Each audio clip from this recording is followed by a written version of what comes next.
हमारे यहाँ किसी जीव की हत्या करना पाप है, इसलिए हमें मांस नहीं खाना चाहिए। मुर्गी पर कितना अत्याचार करते हैं लोग, जीव की हत्या कर देते हैं लोग अपने स्वाद के लिए। जितनी तुमने बकरी और बकरा और मुर्गी और मछलियां मारी हैं और खाई हैं, आपको क्या लगता खा के? अस्सलाम वालेकुम दोस्तों, मैं हूं शारिफ खान। आज की इस वीडियो में आप देखने वाले हैं पंडित अनिरुद्ध आचार्य, जो हिंदू धर्म के जानकार हैं, जिन्हें पूरी दुनिया में जाना जाता है। वो बोल रहे हैं कि आप गाय खाते हो, बकरा खाते हो, भैंस खाते हो, ये खा के जो आप पचा लेते हो, आप इसका मांस तो पचा लेते हो, लेकिन इसका जो गुनाह है, इसका जो पाप है, वो बाकी रहता है और इसका हिसाब आपको देना पड़ेगा। सीधे सीधे मैं आपको बताता चलूं कि इस्लाम धर्म के मुताबिक मुसलमान लोग गोश्त खाते हैं और बहुत सारे दीगर हिंदू भी खाते हैं, लेकिन वो भैंस और गाय का जो मांस है वो नहीं खाते, बल्कि चिकन खाते हैं, मुर्गा। तो पंडित जी का ये कहना है कि अगर आप मांस मच्छी खाते हो तो आपको पाप लगता है। उस पर इस्लाम धर्म के जानकार डॉक्टर जाकिर नायक साहब ने पलटवार करते हुए जो कहा है, उसका सुनना आप लोगों के लिए बहुत ज़रूरी है। अभी मैं आपको ये वीडियो दिखाने वाला हूँ, जिसमें पहले पंडित अनिरुद्ध आचार्य का वो भाषण सुनेंगे, जिसमें वो गाय के मांस को और तरह तरह के मांस के बारे में बोल रहे हैं, और उसके बाद हम वो वीडियो देखेंगे जिसमें डॉक्टर जाकिर नायक साहब उसका पलटवार करते हुए बता रहे हैं कि इस्लाम मजहब के अंदर अगर कोई व्यक्ति, कोई बंदा मांस मच्छी मीट खाता है तो उसके खाने की क्या वजह है और नबी करीम सल्लल्लाहु ताला अलैहि वसल्लम ने इसके बारे में क्या फरमाया है। तो चलिए शुरू करते हैं वीडियो और उसके बाद बात करते हैं। यहाँ किसी जीव की हत्या करना पाप है, इसलिए हमें मांस नहीं खाना चाहिए। हम दाल खावें, सब्जी खावें, हलवा खाएं, पूड़ी खाएं, पकौड़ी खाएं, खीर खाएं, तस्मई खाएं, क्या मांस खाते हो? मुर्गी पर कितना अत्याचार करते हैं लोग, जीव की हत्या कर देते हैं लोग अपने स्वाद के लिए। हमारा पेट रोटी और चावल जितनी आसानी से पचा लेता है, मांस इतनी आसानी से नहीं पचाता। डॉक्टर भी मना कर देते हैं कि अब ये मत खाओ, जवानी थी तो पच गया, अब बुढ़ापे में ये नहीं पचेगा, अब क्या खाओ, अब सिंपल रोटी खाओ। ये तुमने जीव हत्या, जितनी तुमने बकरी और बकरा और मुर्गी और मछलियां मारी हैं और खाई हैं, आपको क्या लगता खा के पचा लिया? मुर्गी और मछली तो पच गई है पेट में, लेकिन तुम्हारे जो पाप हो गए हैं अभी ये पचे नहीं, इनको तो भोगना पड़ेगा, तुम्हें इसका दंड मिलेगा। मेरा नाम प्रसाद वेर्नेकर है। नमस्कार नाइक साहब। मेरा सवाल यह है कि कौन सा धर्म, किताब या जाति ये इजाज़त देती है कि मासूम जानवरों का कत्ल किया जाए, I mean to fulfill his hunger or taste. Like in case of Muslim, you celebrate Bakri Eid, which favors killing of goats, I mean as a means of festival. I mean, hearing to your comments on Islamism and other religions, what I understand is your religion favors this festival in a more spirited manner, because Hinduism doesn't do so. They don't believe in killing goats, but accept that there are non-vegetarians who prefer eating chicken and goat and others. But does Islam favor this thing? भाई साहब का बहुत अच्छा सवाल है।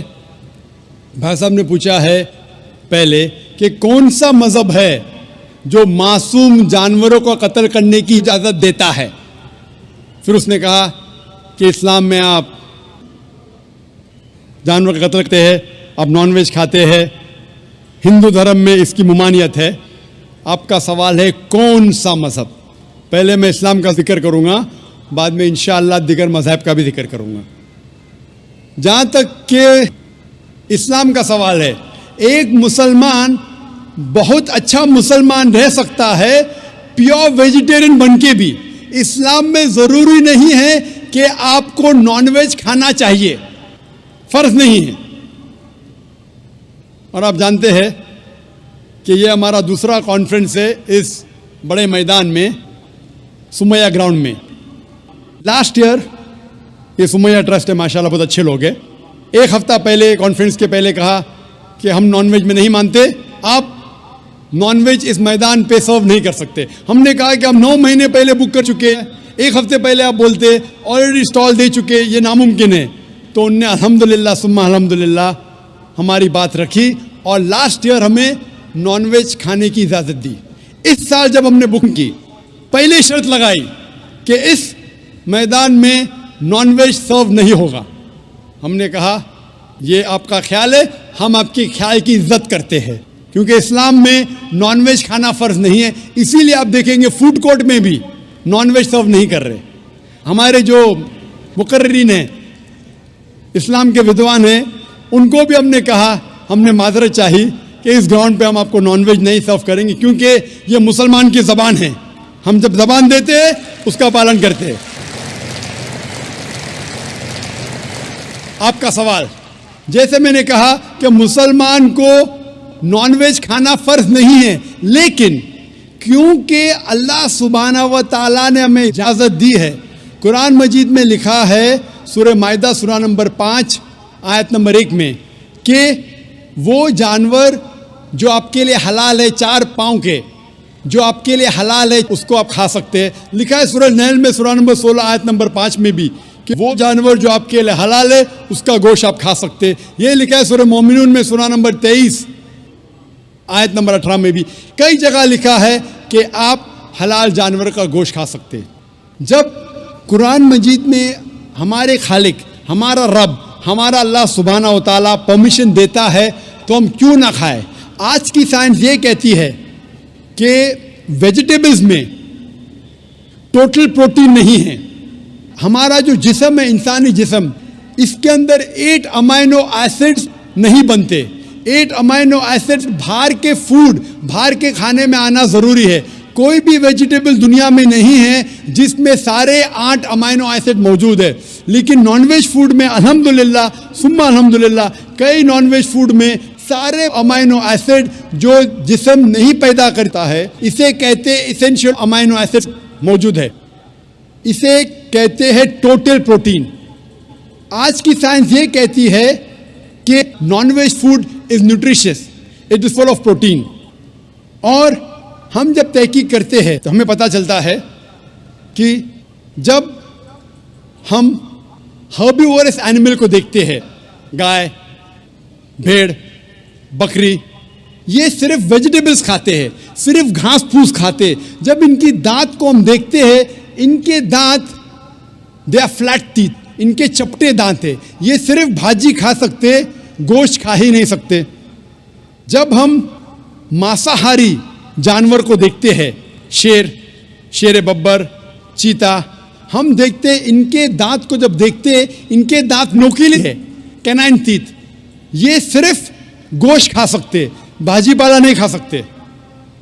लेकिन जब हम इंसान के दांत, आप अगर जाएंगे मिरर में देखेंगे, आईने में अपने दांत, मैं देखूंगा अपने दांत, तो पता लगता है कि खुदा ने हमें चपटे दांत दिए, फ्लैट टीथ, उसके साथ साथ नोकीली दांत दिए, herbivores teeth and carnivorous teeth.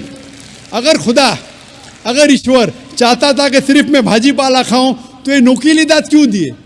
गोश्त खाने के लिए।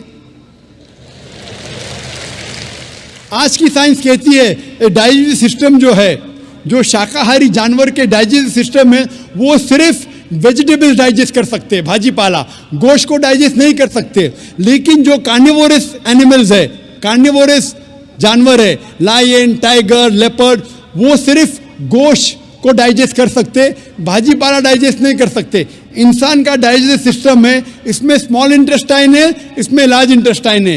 ये भाजी पाला भी डाइजेस्ट कर सकती है, गोश्त भी डाइजेस्ट कर सकती है। अगर खुदा चाहते थे कि सिर्फ हम भाजी पाला खाए, तो नॉनवेज फ्लैश डाइजेस्ट करने का डाइजेस्टिव सिस्टम क्यों दिया?